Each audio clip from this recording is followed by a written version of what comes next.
What is up, my podcast family? All right, so you may have noticed that the introduction to these podcasts have changed a bit. I didn't have that introduction. I'm changing this thing. I want to really shorten out the intro here, so I won't have that beginning part of the episode anymore. There will be music still. I will still share out music from friends of the podcast, so still look for that, and there will be a short introduction here. And then we'll jump right into the episode. So, speaking to that, the song you had just heard is actually a song of my own. So I am releasing music. That song is going to be available Thursday when this episode releases. The track was titled Valley View. It's going to be on a 2-track EP titled Valley View. So that should all be out tomorrow on SoundCloud, and then Spotify should have it up Friday. So if you like it, check it out. On SoundCloud, you can find me at Dalton, that's DaltonN music, and then it's .com/whatever. And then also on Spotify at Dalton with 2 N. So I added on a second N so people can find me, because there's a lot of Daltons out there on Spotify, actually. So that's it. If you'd like to check out my music, go for it. I would super appreciate it. Other news for the podcast. I won't be shouting out Patreon and merch and all this stuff. If you want to go check out more about the podcast, check out the website, Chasingcreativitypodcast.com. I actually realized I meant to say, speaking to the music that was just shared out at the beginning of the episode, if you want your music shared out, I'm going to continue to do that. So email me still, chasingcreativitypodcast@gmail.com, or write me at Instagram, chasing.creativity.podcast, and I will make sure to share out your music. So now, that's it. I really, as I mentioned, want to keep these short, so we're going to start talking about today's guest and jump right into today's episode. The guest for this episode is John Hayes. So John Hayes writes incredibly beautiful. I think it's modern classical piano is the best way to put it. It's minimalist modern classical piano. So most of the tracks are just purely a piano. There is some percussive elements, either just the microphone picking up the piano or some other components in the track that's almost ambient percussive in a sense. I think the album is amazing. So the album's titled, By the Woods, and his name, as I mentioned, is John Hayes. So we get into everything related to the album today. He's a really fascinating guy to speak with, really down-to-earth dude, so I had a great time being able to speak with him. If you would like to check out his music, you can check him out on Spotify at John Hayes, also SoundCloud, John Hayes Music, and you can find him on Bandcamp. So search his name. I think the second entry is Bandcamp. That way you can go and support his music by actually purchasing his music if you wish to do so. He actually also has physical copies of his music as well. So that, I think, is a great way just to support the artists, and a great way to do so. So just speaking more to that, his Bandcamp is John Hayes, that's JohnHayes.bandcamp.com. So that's it. We're going to jump right into the episode. Hope you enjoy it. Next week, I do have the episode ready, queued up with Solanka. So Solanka releasing on Lane 8's record label. He joined for an episode, and it was an awesome time speaking with him. So look for that next week, and let's jump right into this episode. I hope to speak with you all again soon. John Hayes, how is it going? Thank you for joining us today. It's going good, man. Thanks for having me. Dude, of course, man. Of course. I, as always, I'm really excited to kick this episode off. You and I have just been chatting for a little bit, working through some kinks. Yeah, working through a couple kinks, but man, I'm glad we got it sorted out, and we're ready to jump into this thing. Definitely, man. Excited. Hell yeah. So, just to kind of give a little background, as almost all of these, you and I have been chatting over Instagram, and you had shared the most recent album that you released. This is December of 2018, right? Yep. Cool. December 14th. So it's titled By the Woods, and I think a good place to start is just maybe give a little background about the album, your inspiration for the album, and we can start there. Kind of dig in. Yeah, definitely. Well, so By the Woods, I guess, it's kind of a tricky question of like how the album came across, because I guess to like go back, like what we were talking about before, is I started playing piano like when I was really little. Mm-hmm. And I kind of like always wanted to try to do something with music. I just didn't really know like what I wanted to do with it. I kind of like tried my hand at like electronic stuff. I tried my hand at like hip hop stuff, and I mean it was all crap. Like no one will ever hear that stuff. But yeah, By the Woods, it's actually after a Robert Frost poem. I don't know if you're familiar with him at all, but he did this poem called By the Woods, or Stopping by the Woods on and I guess the whole like process behind that poem is like there's a guy riding a horse and he stops by the woods and his like horse wants to keep going, but he wants to stay there and look at the woods. And it's like this whole idea of cognitive dissonance, like having two thoughts at one time. Like the horse is like your logical brain, like keep going, like, you know, do your 9-to-5 job, do like all that kind of stuff. Right. But the rider is like wanting to sit there and look at the woods, and that's kind of like your creative personality. And I just kind of like, I really liked the title of that. So that's kind of where the title came from. And just kind of went from there. That's cool. I don't know. Yeah. Well, that's really interesting. So did you find then that was maybe a way that you drew inspiration for the tracks that you're writing for the album, having kind of this two voices in your head from time to time kind of pulling at one another? Was that some of the inspiration behind the tracks, or how did that play in?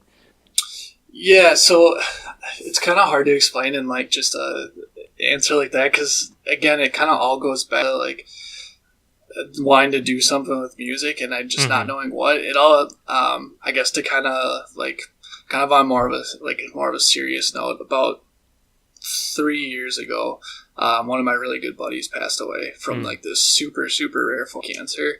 Sure. And it kind of just like, that was kind of like the wake up call to like, dude, you should try to like do something that you really like doing with. Yeah. And then, you know, I had always just kind of done music on and off, like as a hobby. And then I was finally like, dude, like, you know, why not just try your hand at it? Like, you're going to be mad at yourself if you don't at least try to do something with that.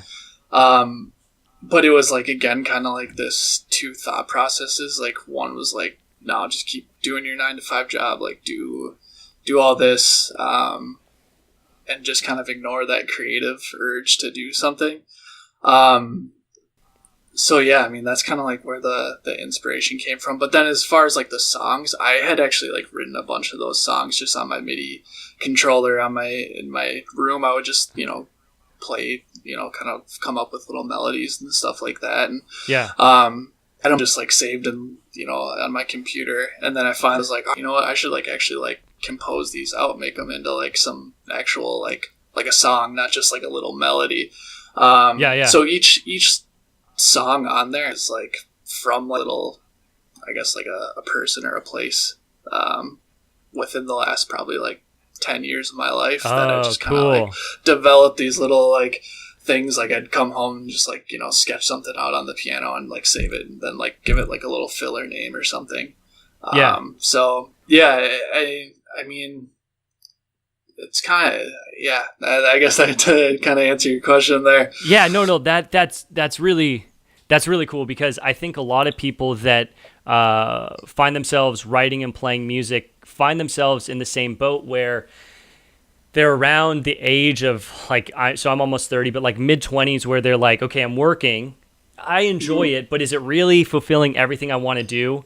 Right. I mean, there are fulfilling parts of any job, I think, but also just to see like, okay, maybe there are some other things that would really bring me more fulfillment in my day-to-day, being something like music, or it doesn't have to be music, right? But for us, it ends up being that. But I think that's so interesting first to say, and really cool that you were in tune enough with yourself to say like, okay, there's a little something missing, I want to do something, you know, something like that. Now, and then digging in a little bit more with each track, then did you say that was like a time or a person that you were kind of trying to tie to the idea of a song, and that's why each song is so different throughout the album? Yeah. Like, so each one just kind of has like, I guess to me, like they mean something. I mean, with instrumental music, I know like in the kind of the modern classical genre, like the thing is like, each song kind of means something different to everybody else. But I mean, in a sense, that's true. Like everybody kind of takes their own, spin on the songs. I mean, to me, like the names, like they remind me of something, and I like name them a specific thing for like a certain reason. Right. But I kind of in that just to myself because I don't want to like, this is what it's about, and this is kind of like what you should think about when you listen to it. But I think that's another thing that like I really do enjoy about kind of more the instrumental music is it kind of gives you that freedom to kind of just think about whatever it is that that song pulls from you. Well, I think that's really interesting because one thing I wrote down when I was listening to the album and I was kind of thinking about what exactly I wanted to ask today when we had this conversation was, or at least bring up is, one, it's a beautiful album. I love it, man. Yeah, absolutely. And to just be working with, and just to tie listeners in at home who haven't heard your music, it's mostly piano, right? And there are some...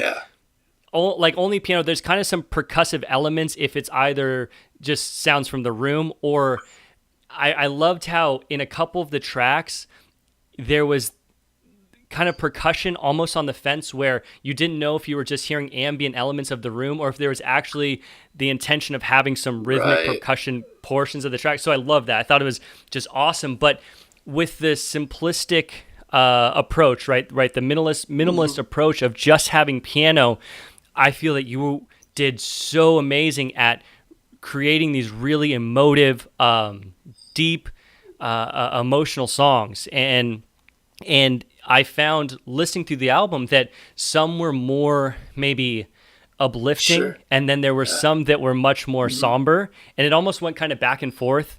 And so I wanted to ask you about that. So when you start going into the process of writing a track, and you find yourself writing these melodies that might be, say, more uplifting or more somber, is that just the mental state that you kind of found yourself in at the time, and then it came through in the music, or did you have a conscious effort to say, hey, this might fit well, to kind of mix in, let's kind of work on a more somber feel, something like that? I mean, first, I really appreciate that. Yeah, of course. No, of course. Of course. Thank you. But no, I guess like, when I sit down to write something, so I guess I know you interviewed Phil a while ago. He like we're actually like really good friends now. I come from like a composing or like music background really at all. So for me, a ton of the stuff is like just experimenting on the piano. Wow. It's all like improving is kind of like a loose word. It's not really improving if like I don't sit down and like that comes out the first time. It's like thought out. Right.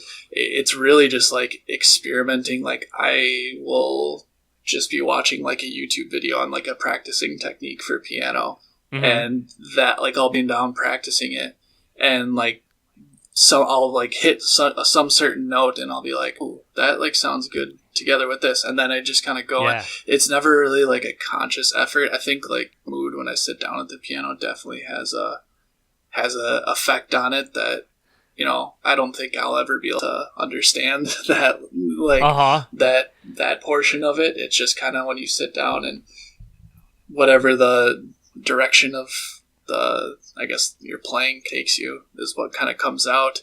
But I wouldn't say it's really like a conscious effort to be like, I want to make a happy song here, or I want to make like a more somber song here. Yeah. Well, I think that's really cool. And it could have been partly subjective just as the listener listening to tracks, but I did love the spectrum of, I don't even want to call it styles, because I wouldn't say it's a spectrum of styles, but it's just how each song, maybe it's chord structure, maybe it's melody for the given songs, but each one has such a distinct mood or feeling that it generates. And I'm being honest, I feel like you really captured that well in some of these tracks. So I think it's so funny that a lot of it comes, not funny, but it's so interesting that it comes organically in this kind of improvisation state where you might be sitting at the piano, you have things going on in life, things going on in the day, and then something comes through and it sounds so distinct from the different ones that come through, the different tracks that come through. Yeah, it's I honestly, you know, growing up playing, like taking you know, piano lessons and stuff like that. One of the reasons I never really made it very far in like the actual like classical training and stuff like that was because in between my lessons, you know, I would hear like a Lord of the Rings soundtrack or something like that, and I would go down to my piano in my basement instead of like practicing like my material I was supposed to be practicing. I would be like playing on like a DVD player and being like, okay, let me figure out how to like write that, like the melody to this song, and then I would like kind of start writing my own little things, and then I would go to my piano. Oh, that's cool. I'd go to my piano lesson and be screwed with my instructor. Like, I would like have no idea like the stuff that I was supposed to be guessing. So, I mean, I didn't really make it very far in those lessons. But I think I was always just like bored at, you know, trying to learn some piece that I just had no interest in. Right. And so, you know, I think that kind of like I think that helped me really early on develop like an ear for figuring out like what I want to write. Sometimes, you know, I might not know like technically how to make it, but I'll know what I'm trying to hear. So I can kind of noodle around enough till I can figure out like, okay, that's what I wanted. That's what I'm going for here. And then kind of just build off of that. Yeah, no, I love to hear that, because it seems like such a common sentiment where it's almost always more about the ear, like what a given composer or producer is hearing in the moment while they're working on a track. And then it's this imaginative portion of it that clicks. You hear an idea kind of build off that maybe 2 or 3 seconds forward in the track, and you're like, okay, I know where this is going to go. And it's this weird mix of kind of improvisation in the moment, but also imaginative and kind of hearing in your head, okay, where this track can go. Yeah. And that's kind of like what I mean, that's pretty much how all my compositions are born. And I guess now that, you know, now it's gotten to the point where I like to be understanding everything that I'm doing. So, you know, being somebody that didn't go to school for, you know, composition I mean, I can read music. I can, you know, I have a general idea of like the stuff that I'm playing, but now it's like this, I've gotten to this point where I'm like, I need to know like what I'm doing here. So, now it's just like this like constant learning process. I feel like I'm always in just this learning process now, of kind of like learning more as much music theory as I can. And, I guess it's not, you know, like, I don't want to say like I've exhausted my skill on like trying to figure things out by ear, but now it's like, if I want to like try to, you know, get even better, it's kind of this like constant improvement process. So now it's all just about learning more theory and stuff like that for me. For somebody who's, I like am behind the 8 ball a little bit with, I guess, some of my peers in that. So yeah, but at the same point, I feel like it would be taking a step back, I feel like it'd be really interesting to see what comes of that when you start to develop maybe a better understanding of the theory behind the music, because I would wonder if you would find that, okay, this really helps in how I write music, or if it's just going to give more insight into, okay, I understand what's going on, but still it's just that moment of improvisation, ear, imaginative kind of processes, I guess, going on while you're in the middle of a writing session that lead to the tracks to come out. And I want to say my guess is the latter, only because that's what's so beautiful about artists is it's your unique voice coming through in the tracks that can't be replicated, you know? So you'll get this sense of like, okay, I understand what's going on. And I think it'll be a helpful tool too. I don't mean to dismiss it, but it's like your voice that is so captivating for your fans, for listeners, all that's going to continue on.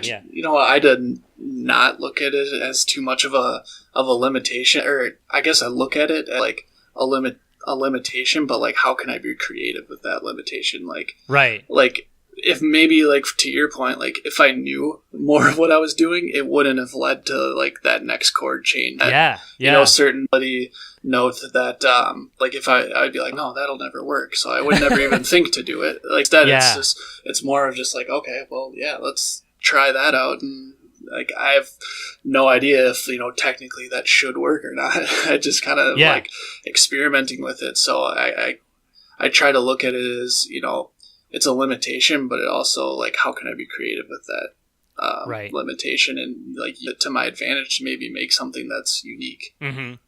Yeah, that's really cool. And speaking to limitation, then too, when you sit down, do you ever find it being useful for the music writing sessions, right? When you're going to sit down and just kind of try and be open with a new track, the idea that you're looking to write something new. Do you like to set any other limitations in that writing process? Maybe like certain chords or certain aspects of different notes that you want to incorporate that will kind of tie you into at least a general direction, or is it more just exploratory in the moment? Keep it open and free. A lot of it is exploratory. At the same time, it's like if I write something and I am like, okay, that's good. Like I want to keep that. The next song that I like start writing, I don't want it to be like the last that I wrote. Which is kind of funny because there's 2 songs on the album that are like pretty much mirror images of each other, but that's a different story.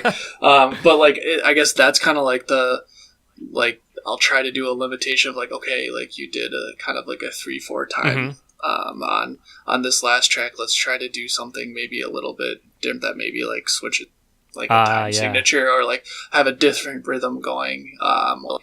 Maybe something is more like melodically based. Let me try to maybe make something that's just more like harmonies playing with each other or something like that. So yeah, I mean, I guess as far as like limitations with that, when I sit down, I guess I don't at the piano. It's kind of like that is your limitation. Like here's your piano. I guess that would be kind of my thought process. It's kind of funny because there's like not a gym thought process when I sit down. It's like it's way more simple than I think. Right. Well, no, but I think that's so fascinating because I think that's part of it. If someone sits down and they're like, okay, I got to write this song. It's going to be this, and that. Like it's never going to happen, right? Yeah. It's almost the process of getting out of your own way where the ideas come through, but it's so fascinating for myself, and I think for all musicians out there to see like, okay, well, it's this weird process of getting out of your own way, right? So you can't have too much influence, but then everyone has such a unique voice. So it's weird for that because you're not maybe influencing it as much as you'd like to. Right? Yeah. No, you know what I'm saying? What you mean? It's kind of like. Yeah. That's a good way to. It's look weird. At it. It's like just get out of your own way at some point. Yeah. I mean, maybe some limitations would be like I was saying, not being like classically trained or anything like that. I look up YouTube videos and like new practicing techniques and stuff like that all the time. Like I'm always like, practicing scales and stuff like that here, just like trying to get myself better at it. And that a lot of times will lead to sing. And so I'll just like, okay, I was like doing a scale in B flat minor. Like I'm gonna kind of stick around in this key because I like how this is kind of sounding when I kind of go like, one way or another. And that a lot of times will lead to, a piece will come out of that. Yeah.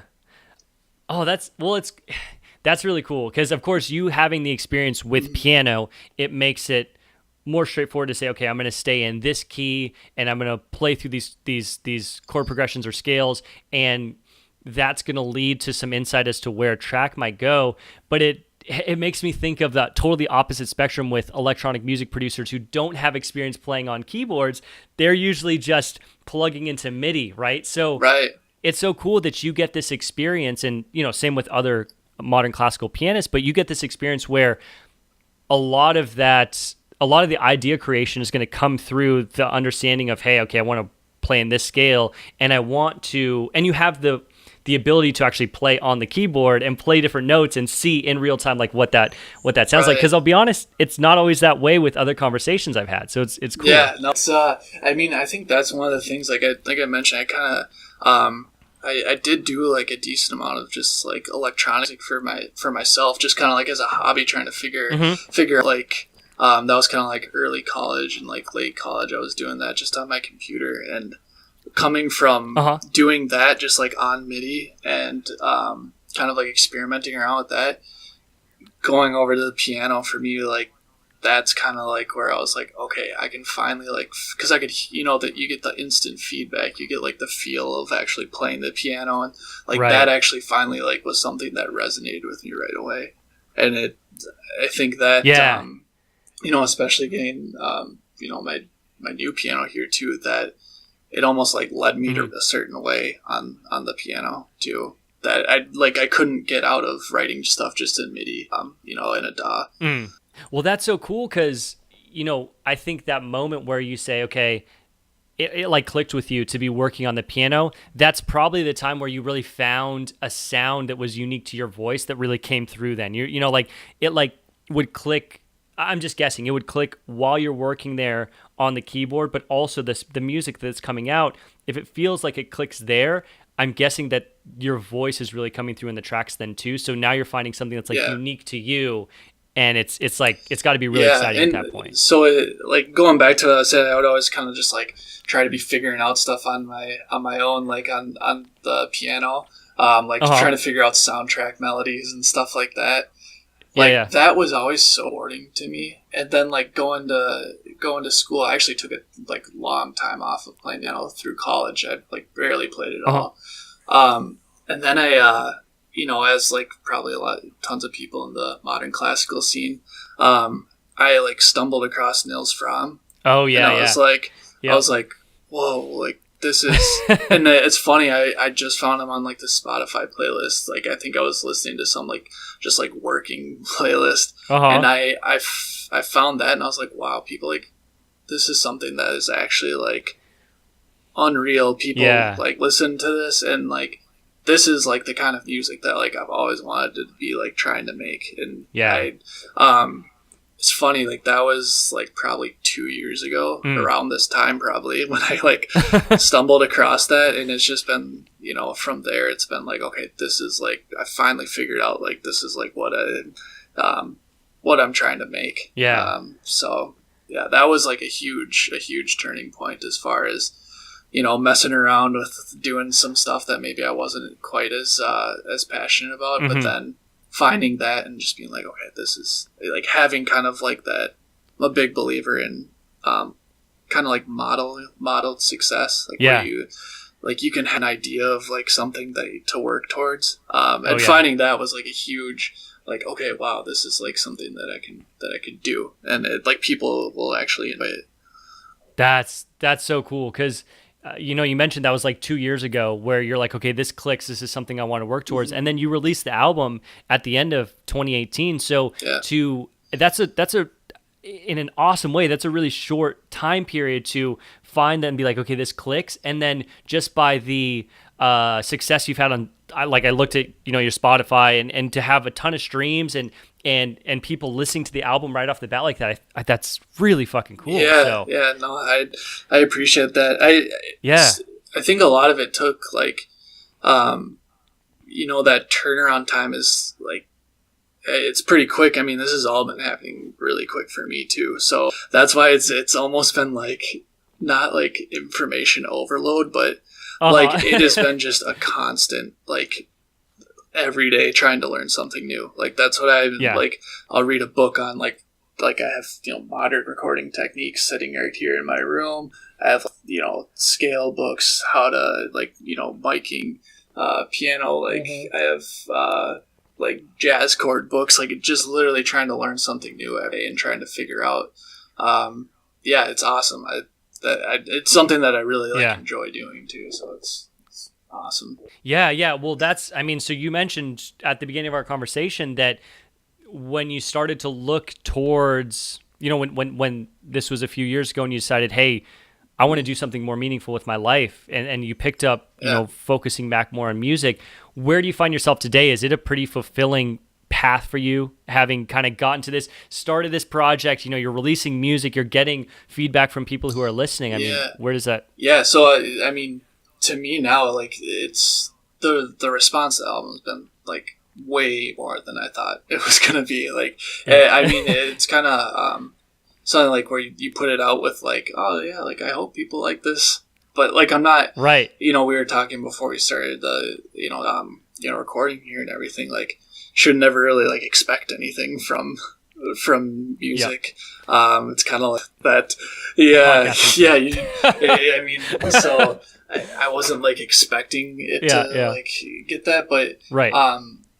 You know, I do put, and you know, every other musician puts like just such a labor of love, putting all that stuff, putting everything you have into it, and the response has been awesome. But then now it's like I've had kind of like a little bit of like, now I know what to do, now I know what not to do for like projects going forward, and it's I'm like really excited for a bunch of stuff. Like 2019 is going to be a pretty fun year as far as, you know, releasing stuff too.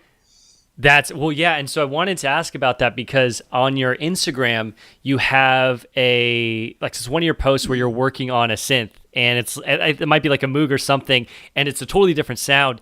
Was that just totally for fun, or are you kind of opening this up into different ideas for incorporations into future tracks? I mean, what does that look like? Do you kind of want to stay in this path, or what does it look like? Yeah, so actually, I just got a couple of months ago a Korg MS-20, so I've been playing around on that like every night. That thing is just an absolute black hole, like trying to like going down into like the, you know, like the patch bay and everything like that. It's I'm doing a bunch of I'm actually writing stuff for my next album right now, and you know, that'll definitely have a mark on the next album. But yeah, I mean, like I do have like a lot of electronic influences too. Like I know we kind of talked about like I love Dead Mouse. I love like that whole Mousetrap record label. Like John Hopkins, Max Cooper, like those guys. Huge influence for me too. So like trying to kind of figure out how I can do something that's unique to me with incorporating like the other elements as well. You know, and in the modern classical scene too, like I'm not like everybody's kind of doing something along those lines, I guess. But it's kind of how can you make it unique to you? So that's like what I'm trying to, you know, working on right now, figuring out how to do that going forward. Yeah, well, that's so cool that you mentioned some of those artists, because I'm a big fan of that middle ground between electronic music and piano. Like that's kind of I mean, it makes sense because like the people I interview on this podcast are like mousetrap artists or pianists, you know. So it kind of ends up being fortuitous that way, I guess. But I love that like that right middle ground, and we should talk more about this because there's some artists that really fit in there nicely. I don't know. There's one guy that sticks out in particular. He releases on Anjuna named Lycoris Chorus. Have you heard of that name by chance? I haven't, but I do like a lot of stuff that Anjuna puts out. On Anjuna? Yeah. Okay. Well, following our conversation, I'll send you. I'll just link you his Spotify or something because definitely. he has this beautiful middle ground where it's really piano focused, but it's still within that Anjuna like Anjuna feel. Sure. Okay. And I just so I think that stuff's all amazing, and that's a big interest for myself.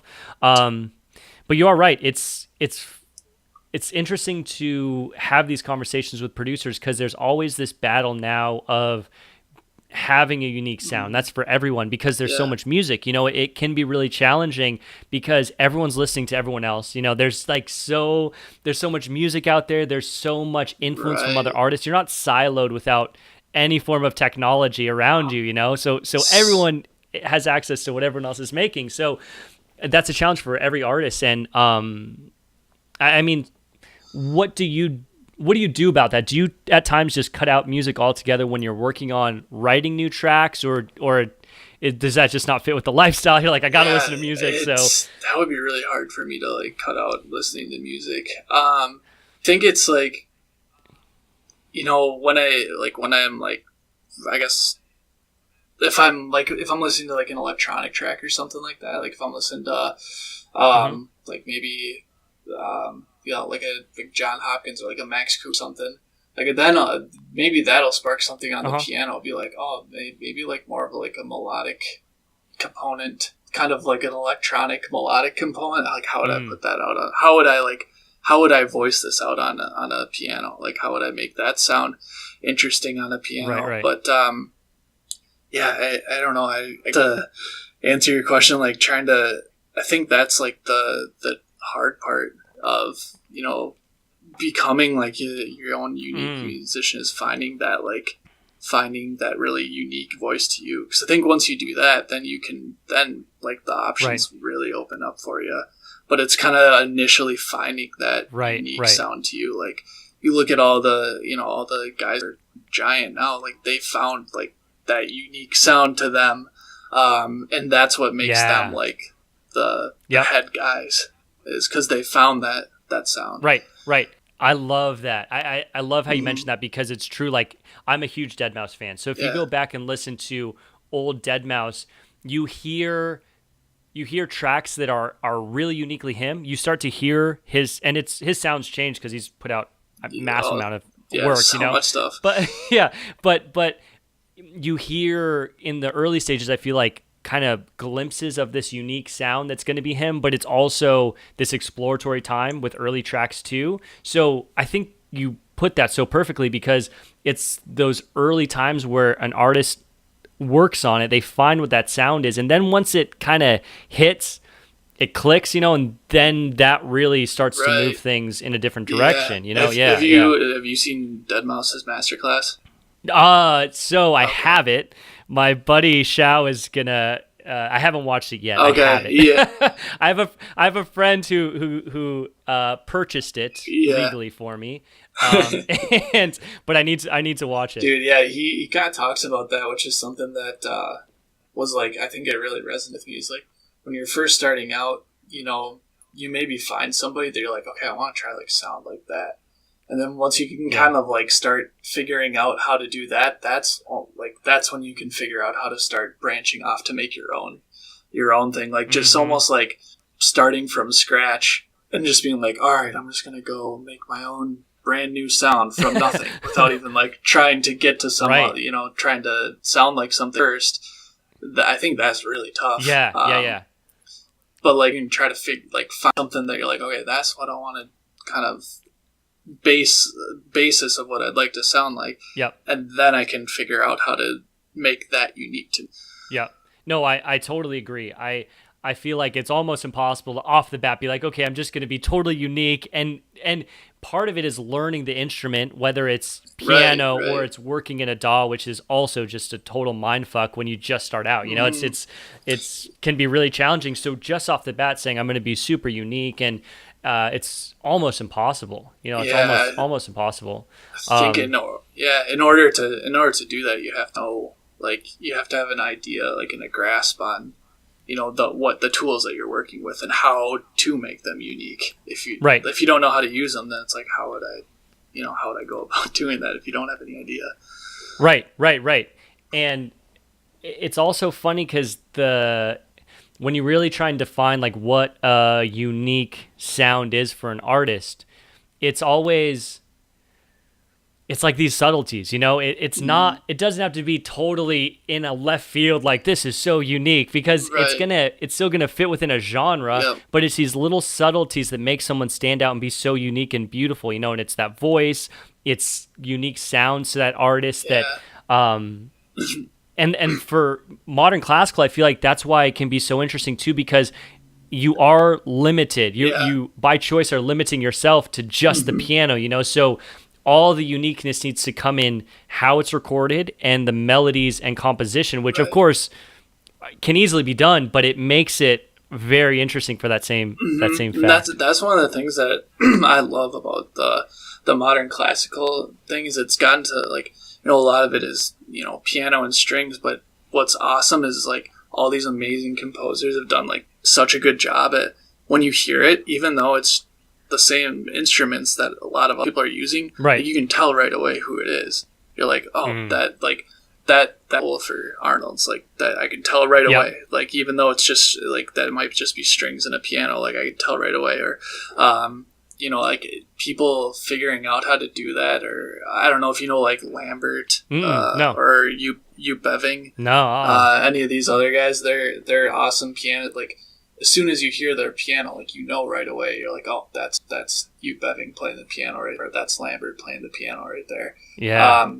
It's there's a lot of people that are coming up to that are like they're finding that tone too, which is pretty exciting to see the I guess the genre kind of like building, getting bigger like that, because there's so many talented people that it's like I can't wait till like more people hear this person because they need to be heard.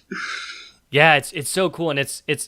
I remember when I was young, when I would get so excited to find a new band, and it's just like you found treasure, you want to share it with people, you're just like, oh, I want to tell my friends about this. But now, that was when the access to music was so limited. Right. Now it's Spotify. I mean, there's like millions and millions of artists.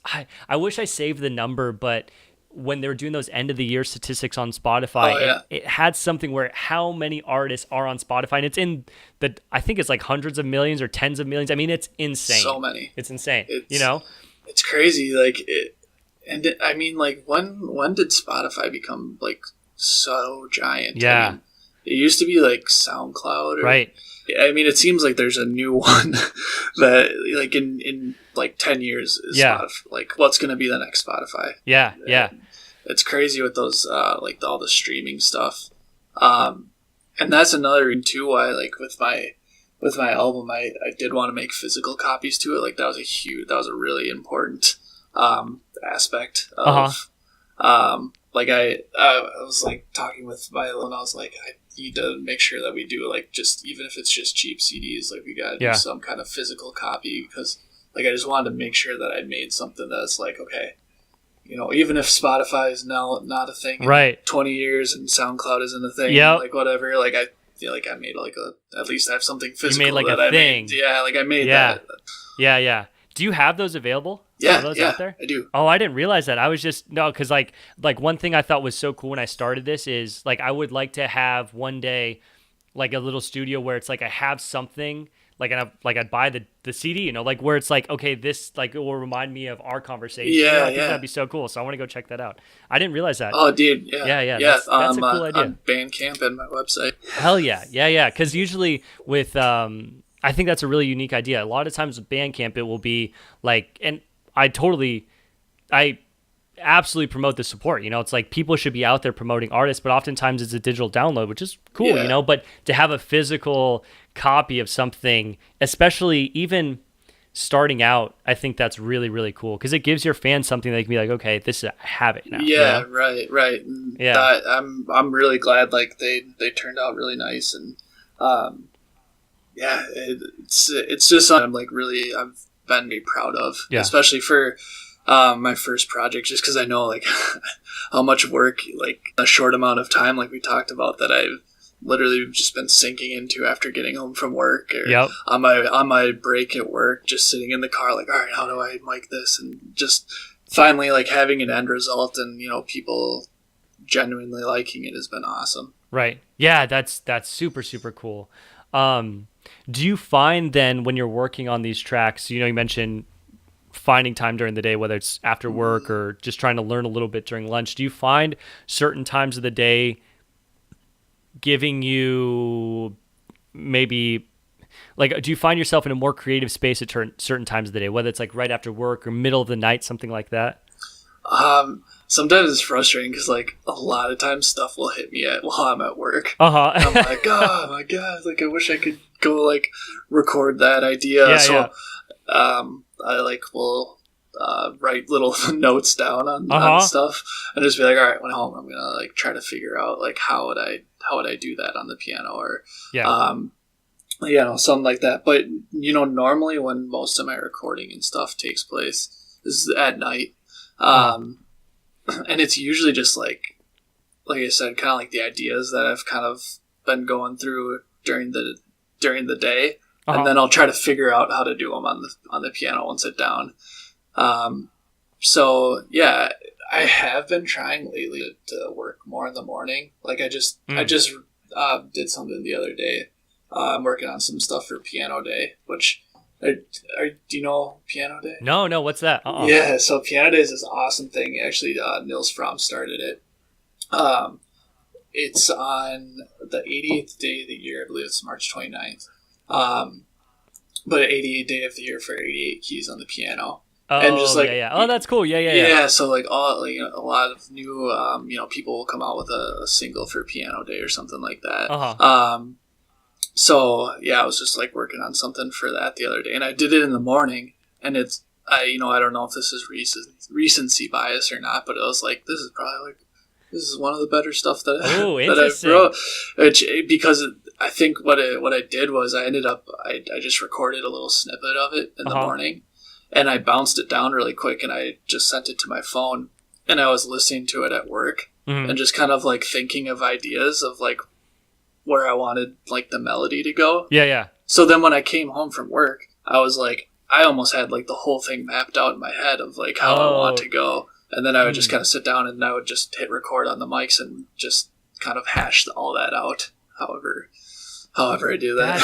No, that's really interesting. So do you feel like the ideas were more flowing than for you in the morning? Was it just, or I mean, it's maybe not enough data to work off of yet because it was like a one-time thing. Yeah, honestly, because it's funny, I like posed that question on Twitter, like maybe a couple of weeks ago, and it was like a split. It was kind of like a split. 50-50. Yeah. Like people are like, God, night, I swear by night, and people are like, I do everything in the morning. And I had just like, I think I had read something recently that like made me really want to start doing it in the morning. I can't remember what it was. It must have been some article where they talked about it, but I was like, okay, I'm gonna like at least just try doing that once. And it like ended up, I really liked what came out of it, so I think I might want to try to switch over to doing that. But I do like on the weekends too, like dead quiet at night. Then I can just kind of like sit, turn the mics on, and it's like I live in a really good apartment, so it's like I don't get too much outside noise or anything like that, and it's really, I think that like in itself sometimes inspires pieces. Right. Well, that's really cool. What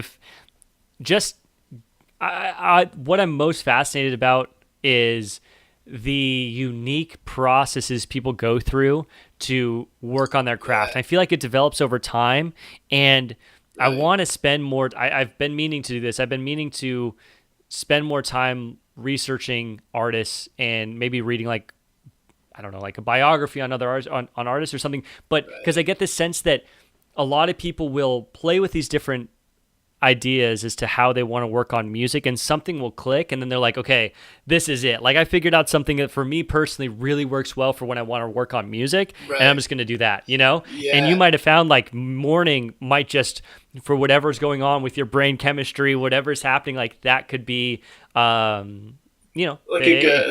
something to work off of for sure. Right. I wonder with that too, like I wonder if bigger artists and like more established, if they all have a set routine, or if sometimes it comes at certain times and sometimes I kind of wonder that the same question too, like does everybody does it have to be like a set time, or can it just be like, I feel like playing the piano right now, or I feel like going into my dog, then who knows, like maybe it was just the right time when you sat down. Exactly. No, I think about the same things too, and it always fascinates me because I think regardless, if someone says, this is just me kind of guessing here, if they say, I have this set thing that I do when I want to really work on music, or if it's more open and it's like, hey, when it comes, I'm going to make time to work on it when I feel really inspired. But either way, I feel like artists are really in tune with how they feel, and they know, they're like, okay, I'm kind of in a state right now where I can work on music. They're really in tune with their thoughts, with their feelings, I definitely know what you mean, as far as like, there will be times where, I'll just be like, okay. And that's one of the nice things about my studio is it's like, it's in my apartment. It's right across from my room. If I like, all of a sudden I'm like, oh wow, okay. I want to try to do that. Like I hop right over here, just flip the mics on, and like we're good to go. Yeah. But yeah, it definitely is kind of like a thing where like there's definitely times where you sit down and you're like, okay, I'm feeling pretty good right now. Like, I think I could come up with something good. And then you end up like sitting there banging your head against the keys for like, That's it. That's totally it. No, for real. Cause I still remember so distinctly when I just started making music. Now, everything I have, I'm really I have tracks. People probably wonder because I'm like, oh, I make music, and they probably look for me, and I don't have anything out because I'm sitting on a bunch of stuff I'm sending out in 2019, and I deleted all my. I used to go by a different name. I deleted everything, so I'm like a ghost right now. I've done that. But I remember So this was when I was fairly new to making music, and I worked on this remix. It wasn't a remix competition or anything. I just really like this music producer. His name's Enzo Bennett, and he makes this beautiful progressive house. And I remixed his song for fun, right?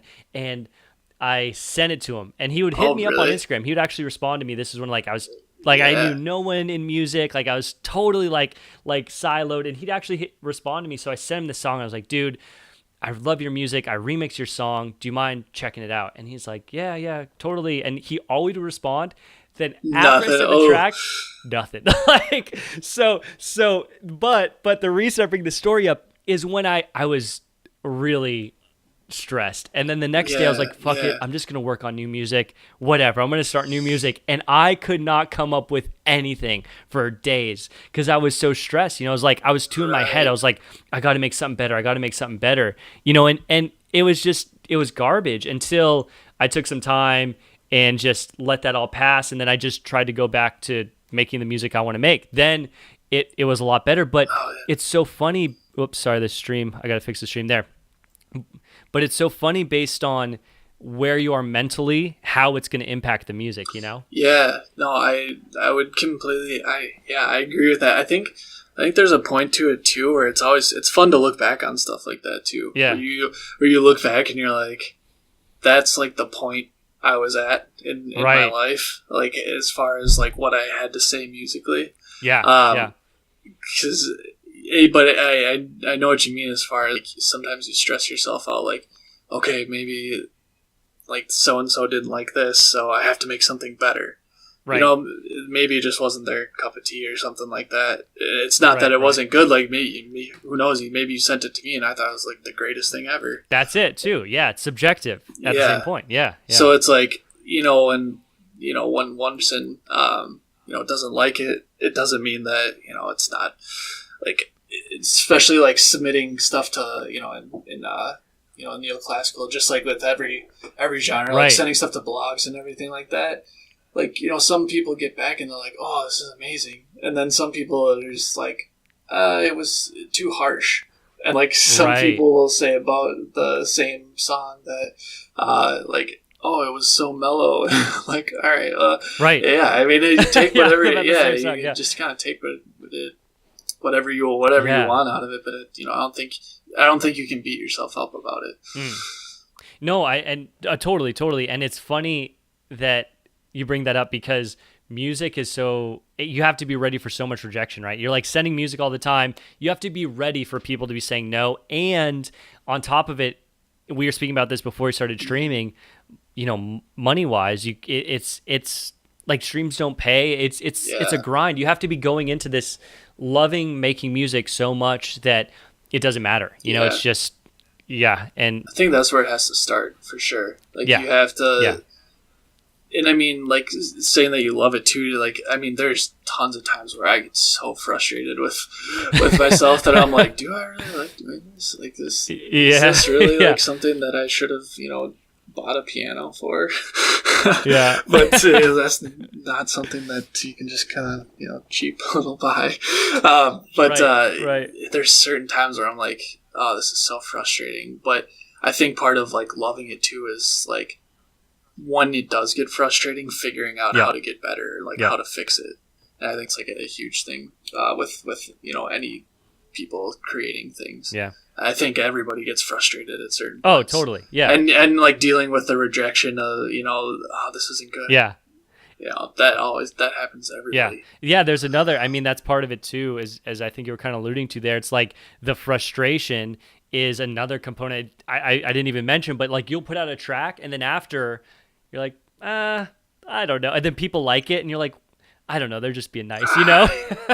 Yeah. So there's that too. That's it's kind of interesting that you bring that up, because like that's kind of funny with By the Woods. Like there's so many parts in By the Woods that I am like, I don't want to listen to that. I don't don't make me listen to that. Yeah. Because like we were talking about everything kind of happening so quickly, is that even since I've released that, I've already I've figured out new things that I'm like, I wish I would have done that. I wish I would have done that.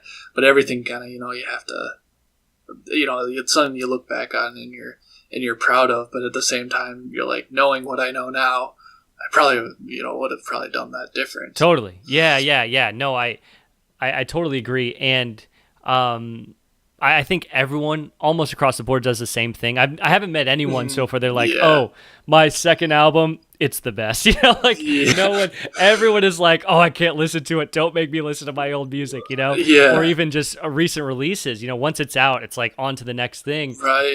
It's always out. But yeah. I like how there's a music producer named Cohen. I think he put it really well. It's like those were stepping stones to get to where you are today.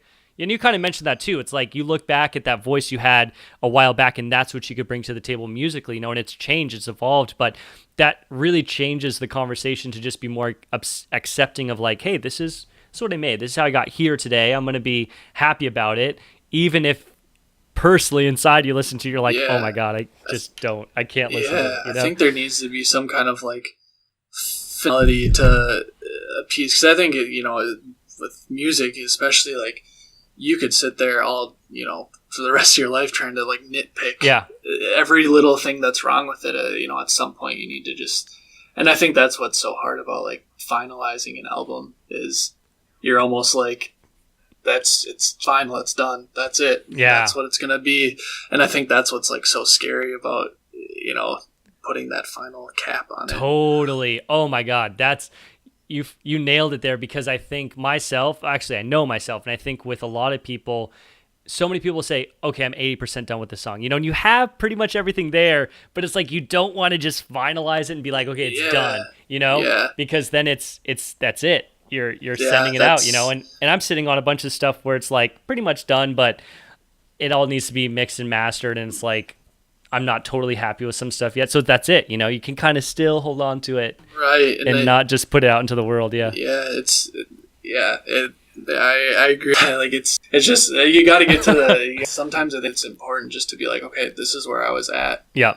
At my musical life at this point, and you kind of have to draw a line in the sand, because otherwise, you'll just be, doing circles for the rest of your, rest of your life. Yep. Yeah, man, it is funny that way. It is funny, and from my perspective, and I think a lot of people that listen to this podcast would probably find a lot of comfort in that across the board, that's a common sentiment. It's, the music I've just put out, I don't want to listen to, and everyone is kind of that same boat where it's just, I think anyone that just would be just so impressed with their own music and love it, then it's not going to go anywhere, And I mentioned that before, but it's not going to go anywhere. Yeah, no, I agree with that. You got to be critical, and then that's what's going to push it forward. Right. Yeah, man. So, kind of getting back to 2019 then. So you're mentioning that you are working on new tracks. You have the chord. Yep. Genre wise, then are you still do you have tracks that are finished that you're like, okay, I'm getting a sense of this is the sound I'm going with for the new albums, new tracks, or are you still kind of exploratory right now with where that's going? For the new album, I'm at the point right now of I'm like coming up with it's funny because I listened to you and Nathan's podcast about it, and you guys talked about the same thing of coming up with limitations for yourself, like figuring out what instruments you want to use. But right now, I'm like kind of making a little stockpile of like a certain amount of instruments that I want to use on it, and then then it's just gonna go from there. But I do have some stuff that's already done. I have an EP that I believe will be out in March. which is kind of just a follow up EP to the album. And then a couple other projects as far as so Phil and I, we have a whole album. We don't know when it's going to come out or anything like that, but we recorded like a while ago. And it's, and you know, I don't know if he's going to be mad at me for saying that, but yeah, that's finalized. I'm working on a documentary right now. Sweet, so yeah, there's just kind of like there's always something to do. Always something going on, as far as the my next album, it's been like a little bit of writing. I do a lot of stuff where I'll sketch out an idea on my phone and then I'll put it into like a little folder where I'm like, okay, this is an idea that I could use for that, but it's doing a lot of like sound design and stuff right now. And I do write down like dates where I'm like, oh, wait, this is the cutoff date for being able to do that. Oh, that's cool. Because otherwise you're gonna be like June and you'll be like, oh, I'm still doing sound design. Right. And it's like, dude, that's huge. Yeah. I'd put just a couple weeks on it so I can figure out what I want to do, and then from there it's like, okay, this is what you got. Now go be creative with it. That's cool. Yeah, I think that's so important because I found with myself, and I think a lot of other people would mention the same thing, is if you don't set parameters like that, it's just you can keep going deeper. You can be like, okay, wait, no, I can fix this a little bit. Yeah. I can go deeper. So setting those limitations, especially with dates, I think is really it's really cool. And I think it's something that really helped me, especially with like making By the Woods. There were so many goal dates that I just wrote down ahead of time where I'm like, all right, because then it kind of gives you a purpose when you're sitting down and like writing, or like I mixed and mastered the whole album myself, so like I would put down for the for this period of time, like every time you go into the studio, this is what you got to be working on, because otherwise you're gonna miss your deadline. It's like setting like some kind of like, I put like a little bit of pressure on myself because there's not a whole lot of external pressure from anyone else to give it to you. So you kind of have to create it for yourself. Yep. Well, do you find that you work well under pressure when you're writing tracks? I mean, does that kind of push out ideas, or where do you feel there? Because I feel like it could kind of go either way. Either if you're like, okay, I have to have this track, or at least an idea for this track done by this time, or I know I have this kind of deadline coming up, I'm behind. Would that stress you out too much, or is that when you kick into like go mode, you're like, all right, let's knock out some tracks here and I don't think gets the creative. Yeah. Sorry, go ahead. Yeah. Well, I think when I try to set goals like that, or especially with like the writing stage of stuff, I make it like a realistic time frame where that I'm not forcing myself into a box. Yeah. Like I give myself enough time, especially during the writing stage, to not have that feeling of being like under a ton of pressure. Right. But just kind of like knowing, I guess, like having that kind of in the back of your mind. It's not a ton of pressure, but you're like, it gives you just a more of purpose when you're sitting down, as opposed to like, I could sit down and, play a bunch of S for, like 3 days and not like, not like be actually trying to come up with something. Or sit down and be like, all right, like let's actually try to convey something here and record it. Yeah, no, I think that's really, really interesting because I personally haven't actually thought about that. Like personally setting timeline goals kind of loosely. I'd be like, okay, I want to do this by, but I never really stick to it. I'm like, things will come up and I'll get busy, and then I'm like, okay, well, all these things happen, so I'm going to push it back a little bit, but really sticking to it and being like, all right, I gotta get in there, I gotta do this, I think can just be so helpful, because you can stay on track with what you want to accomplish. You can really keep yourself accountable, and I mean, I could see it really being beneficial moving forward when you're working with other artists or a label or a tour, whatever. Like then you'll have outside influence on timeline, but you'll be like, okay, I'm ready. I've exactly, done this, exactly. And I do want to eventually get into like film scoring and stuff like that. So I mean, I guess it's kind of a good exercise for that, because you're working on deadlines all the time with that stuff. So I mean, I guess not on purpose, but like practicing for that. Right, totally. No, absolutely. And I think doing that will help, as you mentioned, but also just, I think part of this process of making music, it's almost so much more fulfilling to be goal oriented, because as you're working towards something, maybe you say it's like, album and work towards scoring for film, then as those things start to develop, you're just like excited, Yeah, you're like, damn, this is happening, right? And then yeah. Then it keeps moving. Then you reset the goal. Once you get kind of close, you're like, all right, well, let's raise it up a little bit more, right, and right. just keep working at this It thing. makes it Yeah, more rewarding once you hit it right, too, and you're like, okay, we're ahead of schedule, so right. I can maybe take a little bit more time to learn how to do this next goal like even better. Yep. Um, Oh, that's so cool. Yeah, I like that. yeah, I really like that.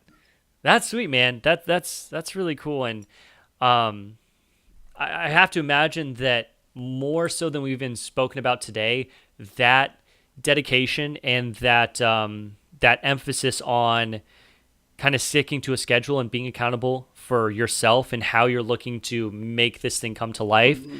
has so much influence on what's happened so far in the success with the album. I'm sure of it. You may say yes, you may say yeah, kind of. I don't know, but I'm sure of it. Just having that mindset really would play into success for the music. So it's really cool to hear that perspective, Yeah, and to kind of sideline that, and just for myself, and I'm sure for listeners at home, kind of just think about what that means. yeah. No, I think it once you kind of set like you set like these big goals for yourself, and then everything that you do going forward is kind of like getting you one step closer to that. And then each one that you Right. hit is makes it more rewarding. Well, yeah, Right. Yeah, dude, and kind of tying into this whole thing where I think you and I are in the same boat, right? I also played music at a young age, but I picked it back up later in life, and I'd pick it up and drop it when I was yeah, like middle school, high school, and now I picked it back up again after I started working. And I think that one, gaining a lot of fulfillment from working on tracks, and if that excites a person, that's awesome off the bat, and then if you tie goals to it and you start accomplishing those goals, yeah, it's really fulfilling. You're like, dude, I was here 6 months ago and now I did this. Like, this is exciting. It brings me fulfillment and passion to work on the right, projects, and it's moving forward, and I think finding those things in life is so important, because if you don't have that, and a person could have that at their job yeah, too. It doesn't mean that exactly. you have to go and pick up a hobby. Someone could have it, and that's perfectly fine. But having that in a person's life, I think, is so important, because then you have something you tie yourself to. You're like, Yeah, I make music. Like, this is what I do. Versus just moving through yeah, life, and it's like, well, I work on the yeah, weekends. I follow up with emails. It's like, what's going on there, right? So, I just think it's so cool to have these conversations, because for myself, I get to talk with you and see like, okay, this is how, yeah, how you're doing it. And I kind of can gain some kind of insight, and then for the listeners at home, same thing. They're like able to see inside your perspective and exactly what you're doing yeah, to kind of move forward. And I think all that stuff is super important and inspiring as well. yeah. Well, I think it's important to at least find something that you're passionate about and that Yep. you really like genuinely enjoy doing. That like you could sit down and do it for a couple hours, and I look up and it feels like Right. no time at all has passed. I think that's like something that's important to have in life, that you can kind of something to kind of get lost in. Yeah.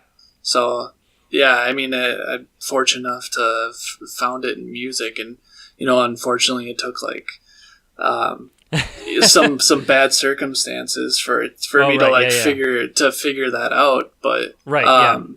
Yeah. sometimes that's like the spark that you need, where you're like, wow, I could not be here in a couple weeks, and Totally. like, why would I not have? I would be Right. disappointed if I didn't do something that I wasn't like genuinely passionate about. Right. No, absolutely. I was laughing because I thought you meant age. Oh no, 'Cause, yeah. like it took me to like 28, 29 to pick this thing back up. But absolutely. I mean, those are the kind of things that you remember that it's so sad, but it can kind of Yeah, wake huge you wake up up. as to like what is going on. Yeah. I mean, we all, are only going to be here for so long, and you got to think like, hey, am I treating my family well enough? Am I treating my friends? All Yeah, those important people in my life. Like, what am I doing there? And then I think for me, that's what I found is like my foundation. And then that, since you spend so much time working and doing some sort of like act outside just being with your family, it's like, what is that piece? Like, do I feel fulfilled when I am working? Yes, maybe. If it's not totally there, what yeah. do I need to do to kind of like pull this thing together and bring some meaning, and sometimes Be that it's wake up things like call. that Yeah, can just exactly be this moment where it's like, all right, what do I want to look back and see from my yeah. life in Oh, 10, 15 years, it's kind of sorry, it's kind of like in kind of a funny, not funny story, but I mentioned you Beving. I Yeah. guess some people that listen to this know who he Uh-huh. is, but he's probably one of the more famous pianists in the world right now. But he's this big, like 6'10" dude, giant beard. He got signed by Deutsche Grammophon, which is like the big Mm. classical label. But he saw this interview, and this is like right as I was starting to do music again, where he talked about like one of his really good colleagues at work had actually ended up passing away. Hmm. And this was like right at the time that that had happened to me. So it was like I mentioned, kind of that model of success. Where Yeah. you're like, this kind of sounds weird, but you're like, wow, that's something that like was a wake up call for him. Like that's like it's kind of like interesting that it's a wake up call for me. Right. He played here in Minnesota a couple months ago. And I actually went and I waited after the show and I went up and I talked with him, and actually ended up talking with him and his manager for like 15 minutes about that exact scenario, which was pretty cool to like full circle. Yeah. That kind of like really like unfortunate but unique circumstance, which kind of like pushed us both into doing something like that. Yeah. That's super cool.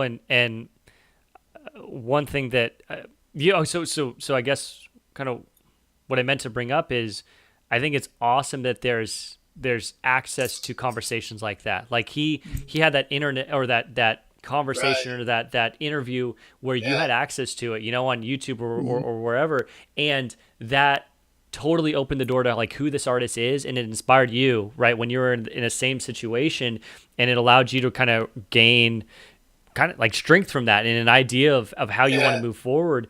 And I've totally found the same thing in my life. I went back to school like 6 years Okay. ago now, something like that. And at the time, I was listening to Joe Yeah. Rogan. Yeah. Are you familiar with Joe Podcast. Rogan Yep. and his podcast? Yeah. Okay. Yeah. Yep. So I was listening to his podcast, and he'd have these awesome conversations with another podcaster named Duncan Trussell. And they were talking about just like finding what you want to do with your life, and just and like focusing on that and putting time into it. And it doesn't have to be this standard, you know, Right. follow the path that everyone's going about. You can find your specific thing. And that spoke so deeply to me at the time, and it gave me like kind of empowerment to say, hey, I'm gonna change total directions, go back to school, do all this crazy shit. And those conversations can make all the difference in a person's life. It can change this little trajectory, and then boom, you look back in 2 or 3 years and you're on this totally which different it's path. crazy with like you mentioned, the internet. Yeah. Just like seeing something like that or hearing something like that can just have such a profound impact on like the decisions that you make going forward. Like I wonder, like 40 years ago, anybody have, or before the internet, like, Right. you know, Yeah, you'd ask your neighbor. yeah, right, exactly. Right, or your parents, and everything was so siloed, and the access to information was like non-existent. So you would just take the little information around you, and that was it. You know, that would build your worldview. Yeah. Yeah, that's all you had to build upon. Yeah. So it's super cool. And it's funny because as we talk about this, when I was in LA this last weekend, we saw Joe Rogan live, me and my girlfriend. So oh, really? Yeah, but I can't, like, so we're at the Comedy Store, and I walk back to the bathroom, and I see, do you know Bobby Lee? Have you heard of him by chance? He was on, hold on one sec, Mad TV. He's like this Asian dude on Mad TV for fucking 20 years. But anyways, so he's this comic, right? So I see him, I'm walking to the bathroom, and I'm like, oh, that's fucking crazy. That's Bobby Lee right there.